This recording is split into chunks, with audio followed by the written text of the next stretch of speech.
Eh bien, bienvenue sur la réac de Godwin et H. On est là pour réagir à chaud sur les 2 premiers épisodes de la série Obi-Wan Kenobi. Avant ça, petit disclaimer. Pour tous ceux qui n'ont pas encore vu la série, revenez plus tard parce que ici en fait on va spoiler directement. Voilà, c'est une réaction à chaud, donc on va pas mettre de gants, il n'y aura pas de montage ou de coupure. On est là comme un live, voilà. On va faire un live. Donc vous êtes avec nous pendant quelques minutes et on va échanger.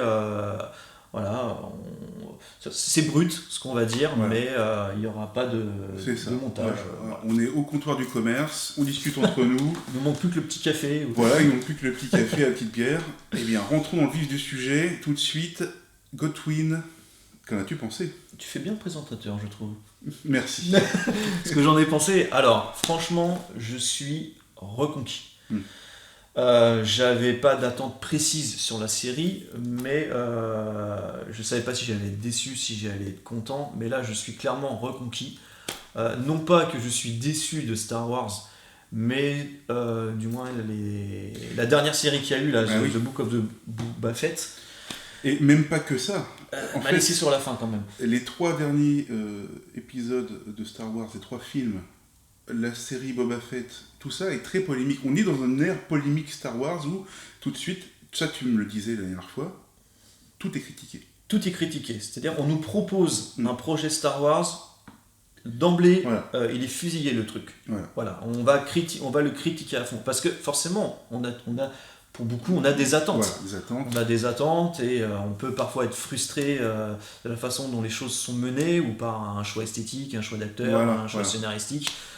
Une mise en scène, des choses comme ça. C'est ça, donc on est, pour certains en tout cas, on est déçus. Et moi, ça a été le cas avec The Book of the Boba Fett, où je suis sorti de là, j'étais déçu.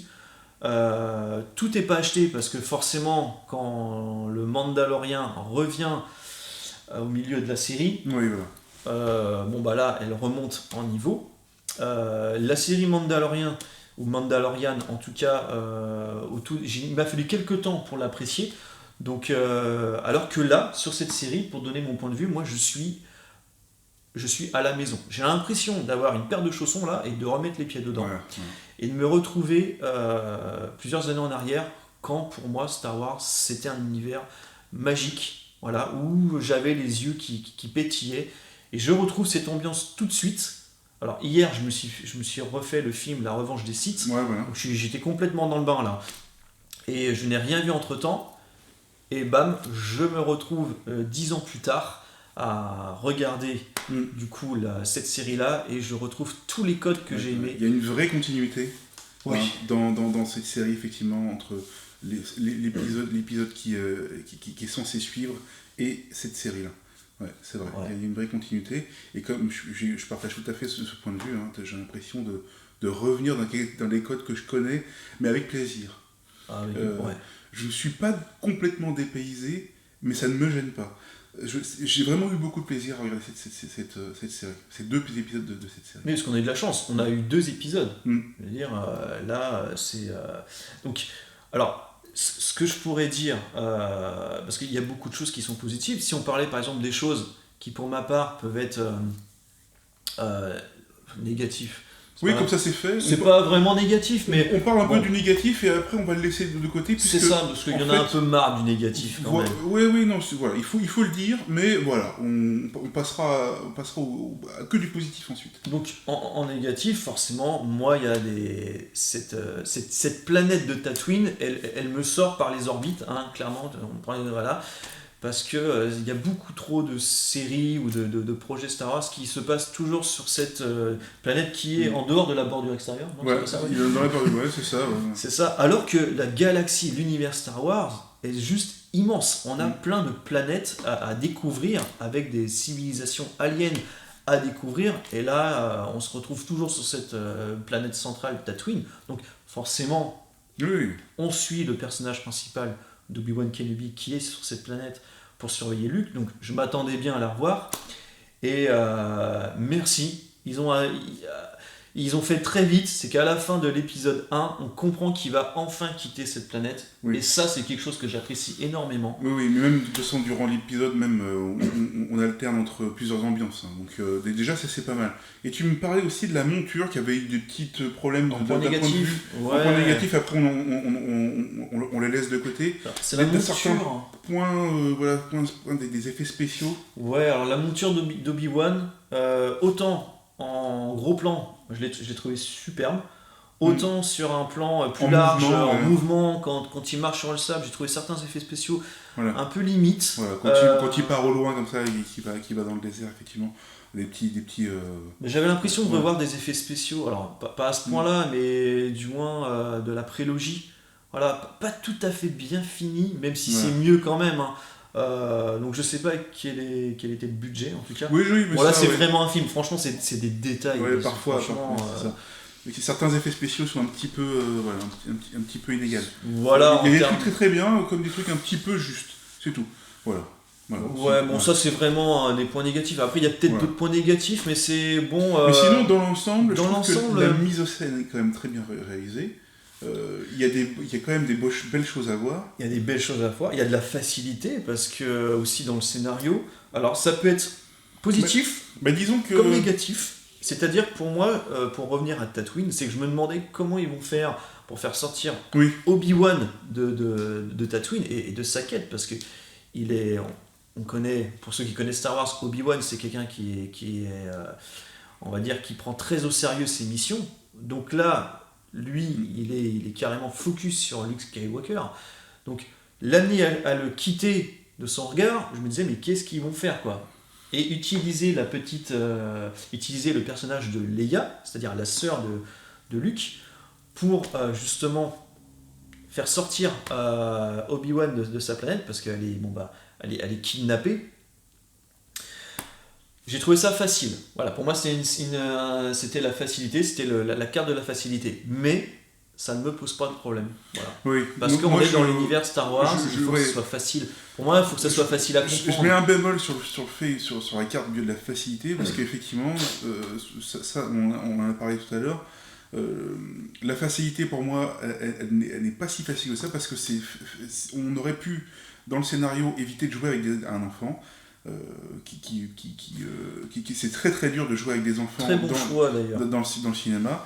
Alors là, l'actrice est vraiment superbe. Ouais, elle est comme très très bien ce personnage, elle est bien filmée, elle rend bien la balle elle est très attachante aux autres acteurs. Et c'est une Leila vraiment très réussie. Hein. Petite Leila vraiment, qui vraiment perturbe un peu les choses qui sont un peu établies comme ça. Et. Alors certains vont aimer, et d'autres vont se dire ah là là c'est une petite bêche, j'en sais rien. Mais voilà. En même temps c'est la fille de Padmé et d'Anakin Skywalker. Là on est sur quand même deux personnages qui sont très agités, en tout cas qui aiment l'aventure, qui sont dans l'action. Donc forcément les chiens font pas des chats. Ouais. Et là on est sur une Leia qui est pleine de vie et qui est en recherche d'aventure. Qui a beaucoup de répondants, qui est très intelligente, même qui se fera avoir. Autre point négatif, sa petite scène aussi où elle se fait poursuivre, effectivement, où on avait trouvé ça un petit peu bateau, ça par contre oui. Ouais, un petit peu burlesque, un petit peu pénible. Pour moi le plus gros point négatif peut-être. C'est-à-dire, elle court beaucoup, donc ça me pose pas de problème. Mais il y a une scène de poursuite. Problème de rythme et surtout. Ou qui n'est pas qualifié du tout. Non, parce qu'on n'a pas l'impression qu'elle court aussi vite. C'est-à-dire que un enfant de cet âge-là, c'est facile à rattraper normalement. Et là, dans la scène, elle courait plutôt lentement et on voyait que les acteurs se retenaient de courir après, ou même de la plaquer carrément. Les mercenaires, là, c'est ça, des espèces de pirates, là. De pirates, avec... ça, c'est voilà. Moi, ça m'a pas sorti du tout du récit. La branche, quand même. La branche. Le mercenaire qui arrive, qui court, et qui se retrouve face à une branche à cette hauteur-là, je me dis, elle aurait pu passer en dessous. Non, elle reste là, et au-dessus. Ah, qu'est-ce que je fais Et elle décide volontairement de se prendre l'avant. Voilà. Donc elle découvre pour une... Voilà, c'était le point négatif. Mais alors en point positif... on était sur Leila qui est très réussie. Oui, ça c'est le personnage aussi d'Obi-Wan, je trouve qu'il est très très bien traité. Il est très bien traité et il met énormément je trouve que ça donne de la profondeur à son personnage. Là, on est sur un Obi-Wan qui est littéralement brisé. Ouais. Là, il est, il va pas dire qu'il est dans une forme de dépression, mais du moins, il est au fond. Il a totalement perdu foi sans doute en ce qu'il est, en son ordre, l'ordre des Jedi. D'ailleurs, il le dit. On a perdu. Voilà, le gars, il est résigné. L'ordre des Jedi, il n'y en a plus. Donc et en fait, quand il dit l'ordre des Jedi, c'est fini. Il sous-entend aussi l'idée que les Jedi en eux-mêmes c'est fini en fait. Ouais, c'est ça. Parce que quand il croise ce jeune Jedi et qu'il lui donne Mandalay, il dit non, l'ordre des Jedi c'est fini. Donc arrête de faire ce que tu fais. Voilà, cache-toi, va te cacher, en gros, oublie le passé. Quoi. Voilà. Et je trouve que ce qui est bien mis en scène, c'est justement ce désarroi, c'est dans son quotidien.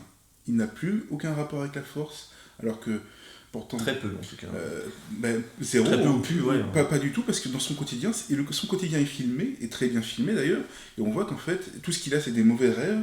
Il a payé Qui-Gon Jinn qui n'apparaît pas, en tout cas, alors que Yoda lui avait laissé des techniques à travailler dans sa solitude pour qu'il puisse rentrer en communication avec son ancien maître, Qui-Gon Jinn, et là on le voit pas. Et zéro. Il l'appelle, c'est comme si plus rien n'existait d'un point de vue de la Force. D'un point de vue des Jedi, pour lui, tout ça c'est bon. Voilà. Il a éteint le contact avec la Force. Alors, forcément, on comprend qu'il le fait volontairement, mais du moins... Comme une sorte de pénitence, en fait. Parce qu'il se sent très coupable de ce qui s'est passé avec Anakin. Ils s'en sont très coupables. Et c'est une espèce de pénitence de se couper de la Force, comme ça, en disant, écoute, j'ai un truc que je dois réussir, et si je dois pas le louper, cette chose, c'est vraiment protéger Luke.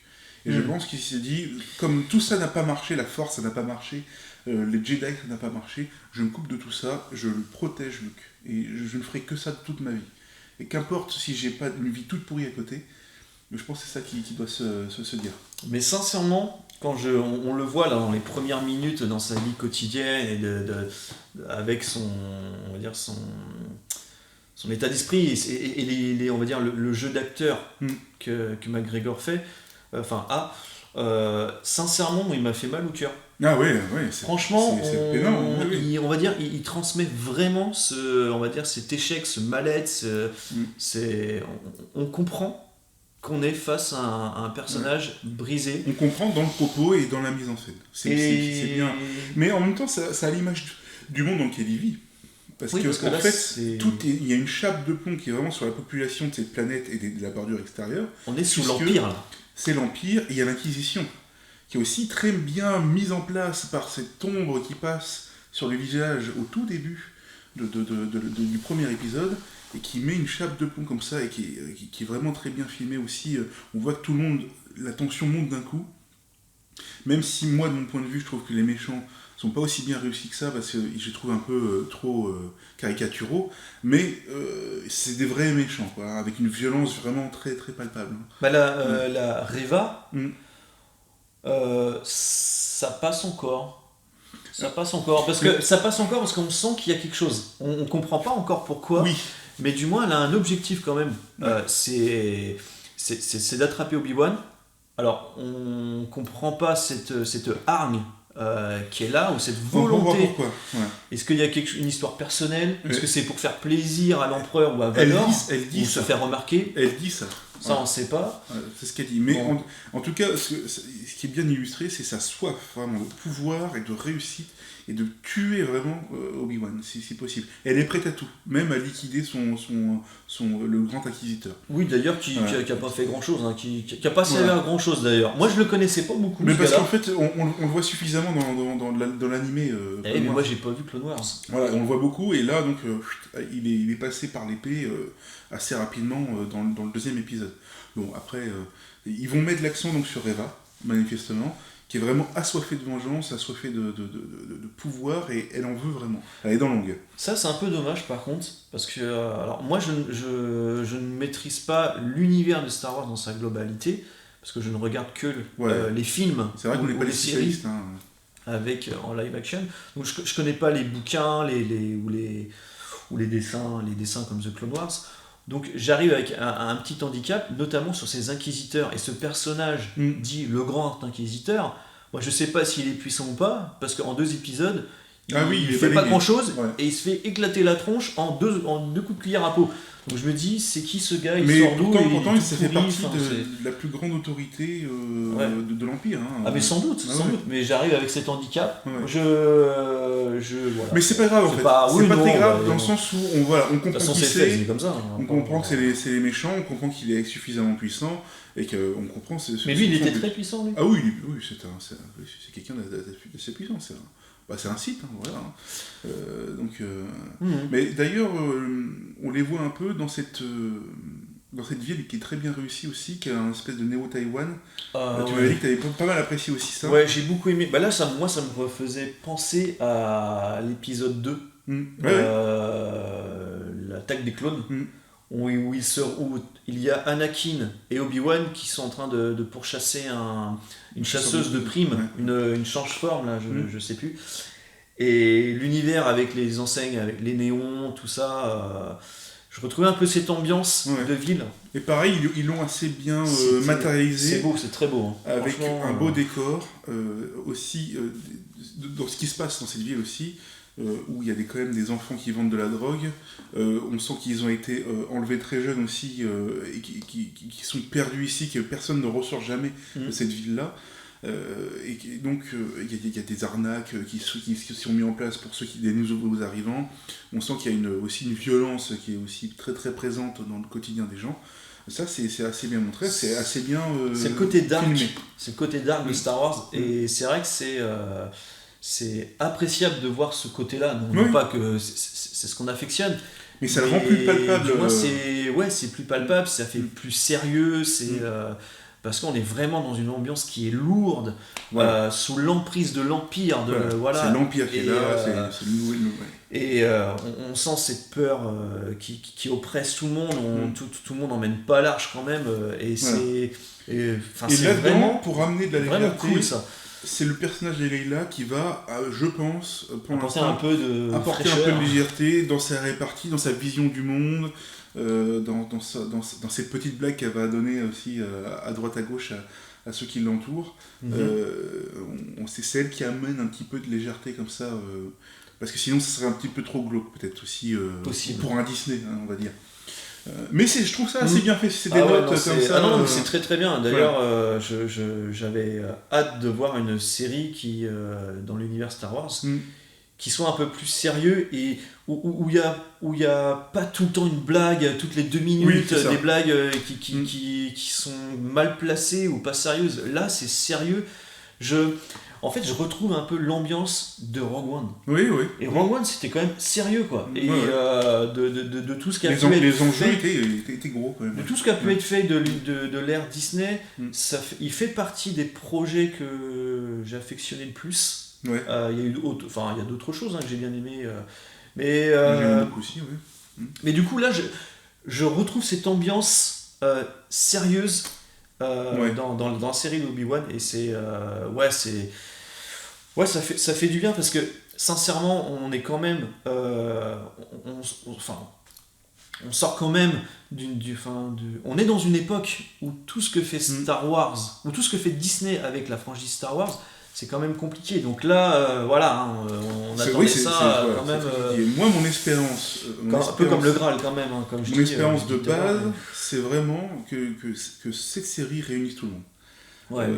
On espère en tout cas que... J'ai envie que ceux qui détestent l'épisode 8, que ceux qui aiment l'épisode 8, que ceux qui détestent Boba Fett pour des raisons très valables, ceux qui aiment Boba Fett soient réunis dans cette série Obi-Wan comme quelque chose qui...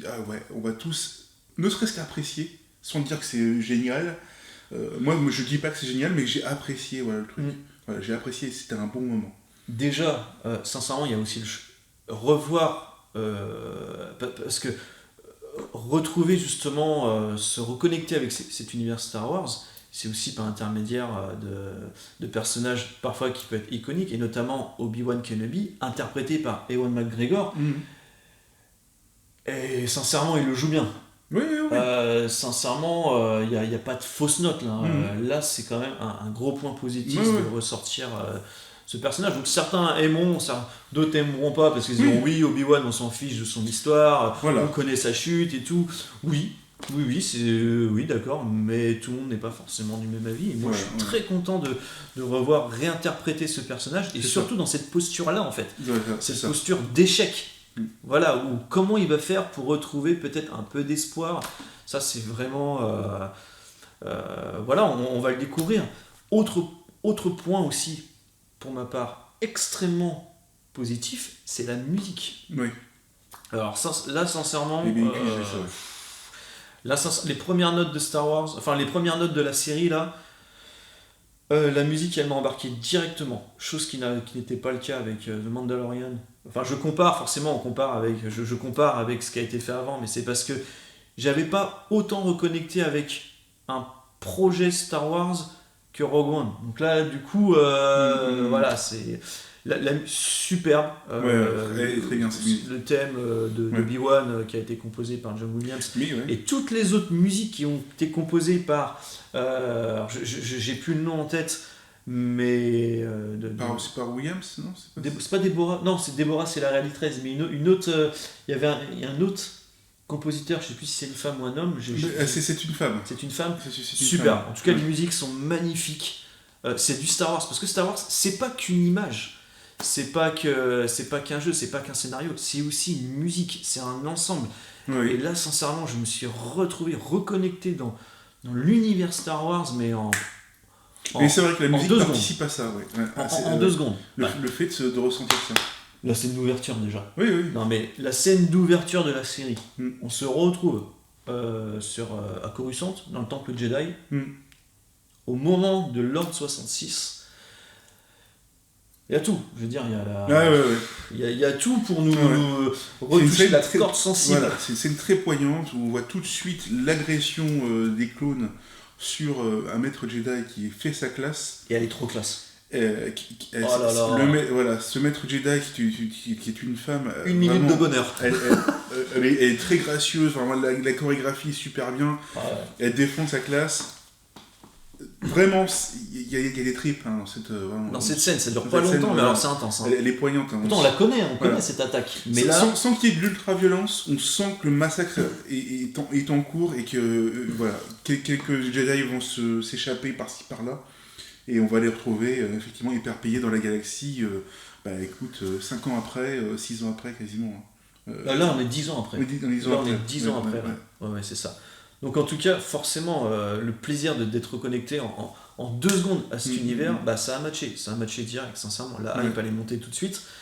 Toi, t'avais pas vu la bande-annonce ? Non, je m'étais préservé à fond. Ouais. Je l'avais vu. Donc du coup, je sais pas si... du coup, forcément, en regardant la bande-annonce, j'avais des petites attentes, et toi... Mais moi j'aime pas parce que voir trop de choses avant, parce que après je vais deviner plein d'autres des choses qui vont se passer et je vais pas être surpris. D'accord. Voilà. Donc là, du coup j'ai vraiment tout découvert de A à Z sans être gâché, quoi, sans être spoilé.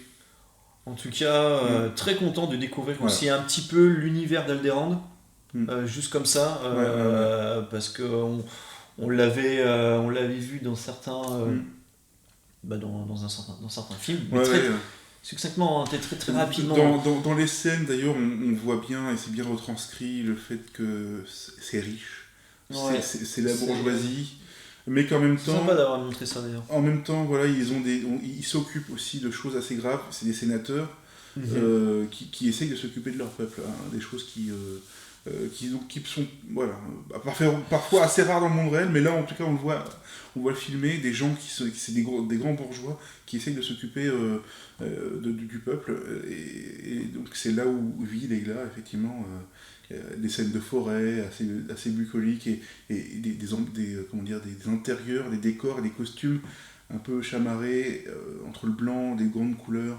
Ils sont très très beaux les costumes d'ailleurs à ce moment-là. C'est très très bien. En tout cas, on a terminé du coup ces 2 épisodes avec une scène quand même qui va en montrer pas mal, je pense là. Ouais. C'est scène de fin, la scène deuxième de fin épisode où on aperçoit Anakin Skywalker dans cette cuve. Ouais. Donc là, on attend forcément, on a des attentes par rapport à ce personnage, parce que Dark Vador, c'est un personnage iconique et légendaire. Ouais. D'ailleurs, il n'a pas besoin d'en paraître beaucoup pour pour dégager un charisme incroyable. On l'a vu dans Rogue One. Donc forcément, là, on s'attend. Mais il va apparaître un peu plus souvent. On va le voir. Ouais. Ça va être tellement cool de revoir peut-être potentiellement un combat entre Obi-Wan et Anakin, ou même un échange verbal. Et peut-être qu'il sera peut-être plus intense que le combat encore, parce que en tout cas, ça c'est du Star Wars. Là, on est vraiment sur du Star Wars pur et dur, et ça fait plaisir. On a hâte d'être la semaine prochaine. Moi, j'ai hâte d'être la semaine prochaine. Obi-Wan, en plus, vient d'apprendre qu'il est en vie. Oui, c'est vrai qu'il savait. Il ne savait pas. Il savait pas où il. Là, il le réalise. Ça aussi, je trouve qu'il l'a très bien joué. Voilà, il apprend qu'il est en vie, et ensuite, plus tard, cette scène où En tout cas, ça se termine comme ça. Voilà, il l'apprend et on voit Dark Vador. Il l'apprend et ensuite on voit. Donc ça sera la semaine prochaine. En tout cas, il y a tellement de choses à dire. Nous, on vous a exprimé les choses à chaud, sans montage, sans trucage. Voilà, tel un petit live. Voilà. On vous remercie de nous avoir regardés. Laissez un pouce bleu, laissez des commentaires pour réagir. N'hésitez pas à nous apprendre des choses. Voilà, ou à échanger. En tout cas, on est très content de cette première expérience. La première fois qu'on fait ça, et on espère que ça va durer. À la semaine prochaine. Au revoir.